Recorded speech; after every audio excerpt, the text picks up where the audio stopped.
With that, we're going to move on to Doug Curl, keeping on with our pattern of using technical geologic data and communicating it to less geological audiences. So, Doug, would you get started? Hi, good morning. I'm Doug Curl. I'm the head of our Geoscience Information Management Section, and I'm going to talk about a project that we've been involved with at KGS for quite some time, managing volunteered water quality data from the Watershed Watch Kentucky program, which I'll talk a little bit more about. This is outside of our water section. This is sort of a partnership that we have with this program, and it's not really research.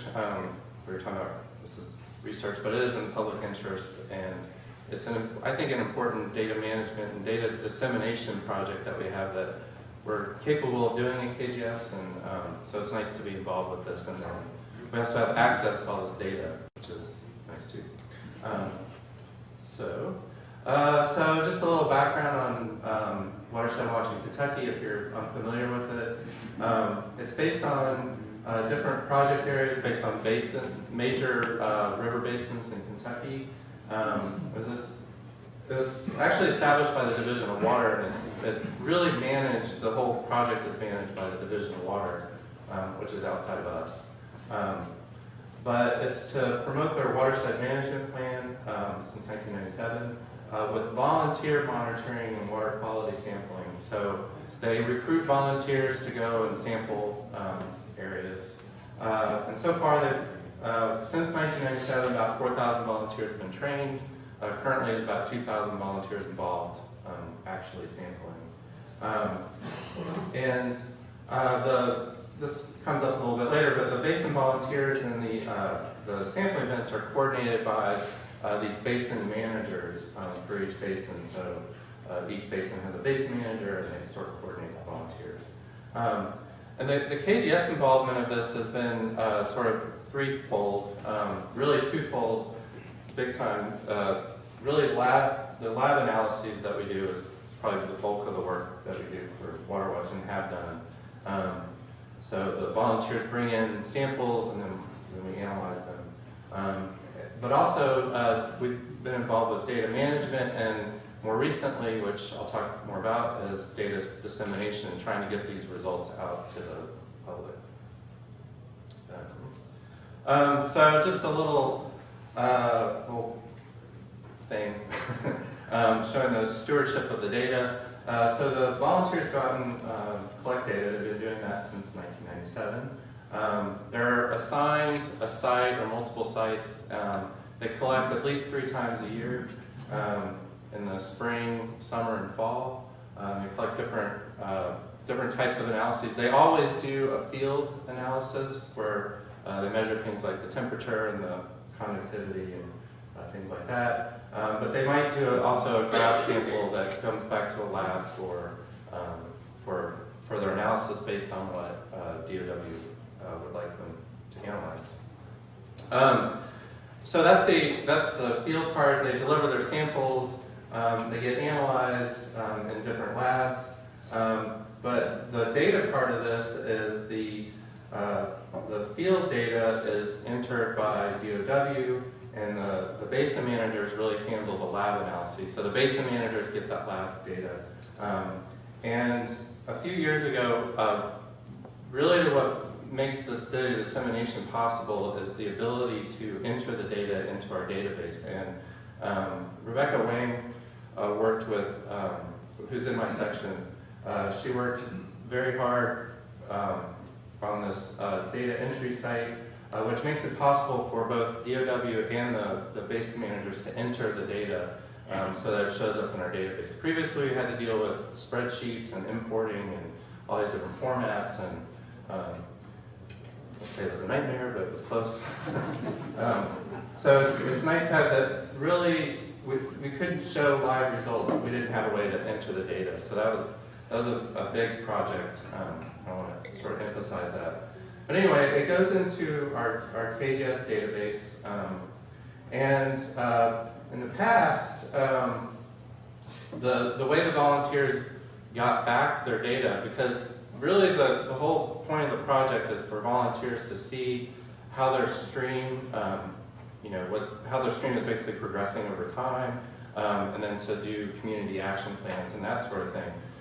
Really the only way they could get results was by looking at them yearly. So they would go to an annual meeting and get a yearly report, download. And it was really the desire of WaterWatch to have a way for volunteers to see their data, after they sampled, so in a much more timely fashion. And so we were tasked with another project after the data entry site was done to develop a website for showing the results. But really I want to emphasize this data entry part was very important.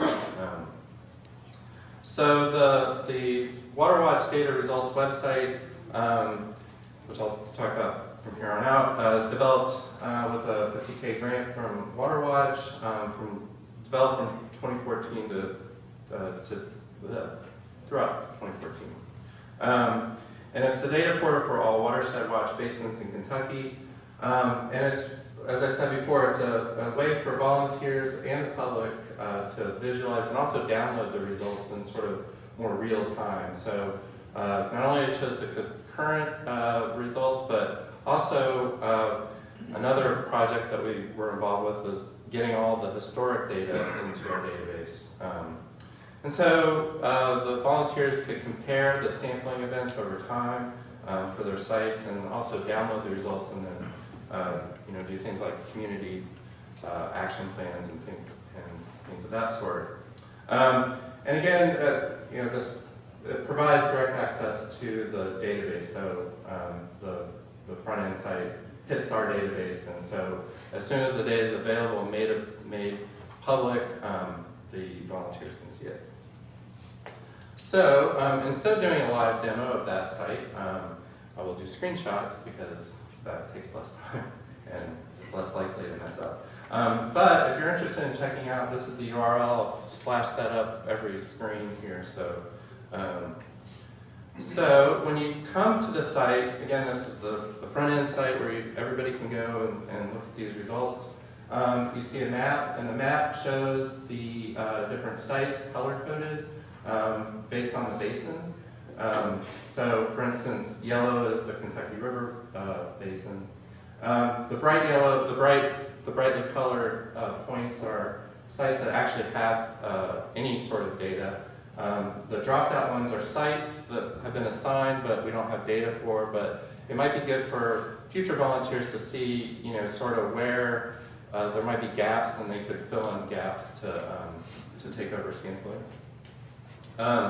You can also open a larger map and sort of explore around a little bit, and also print this map. We're working actually on a way for people to zoom in on a small basin and then make sort of a report of that, but which will come from this map, but that's down the road. So normally what people would do, they might zoom in on their site and they could get to this information this way, but a lot of times they might just search by their name. So Bethany Overfield at KGS is a sampler, so entered her name as an example, so she would enter her name, but you can also search by a stream name or basin, or you can get everything for a county or site number. So she would search for her name, and all her sites would appear. Anyway, is that a pointer? The red dot? So her sites, these are all her different sites, and then she can click on that site and it'll zoom to it on the map. But also, it sort of gives some background information about the site, but then you click View Results, and this is where you see the results screen.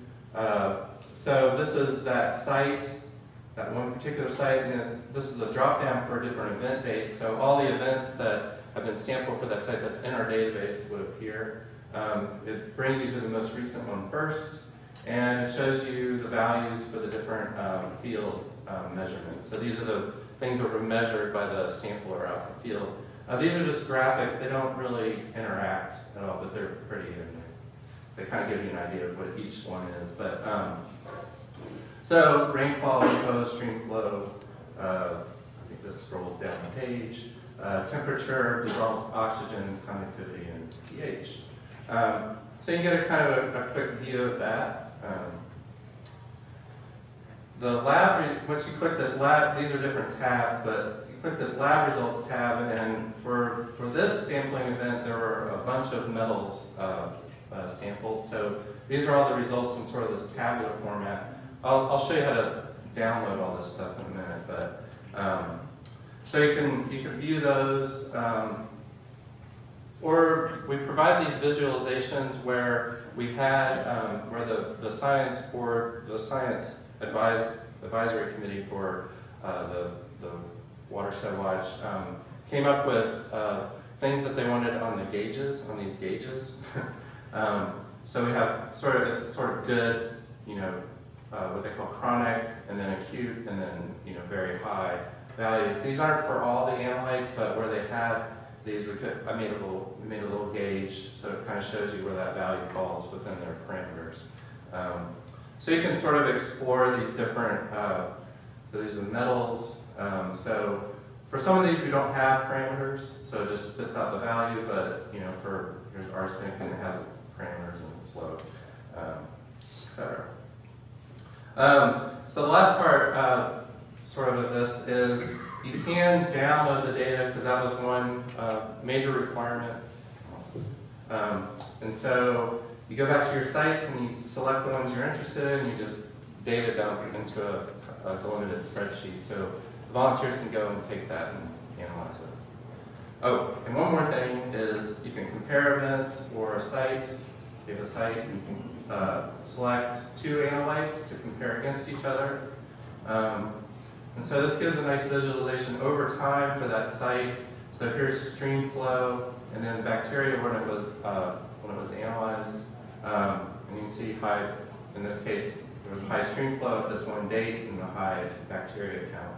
Which is kind of neat. So it's a way for them to immediately visualize without downloading and having to do this themselves.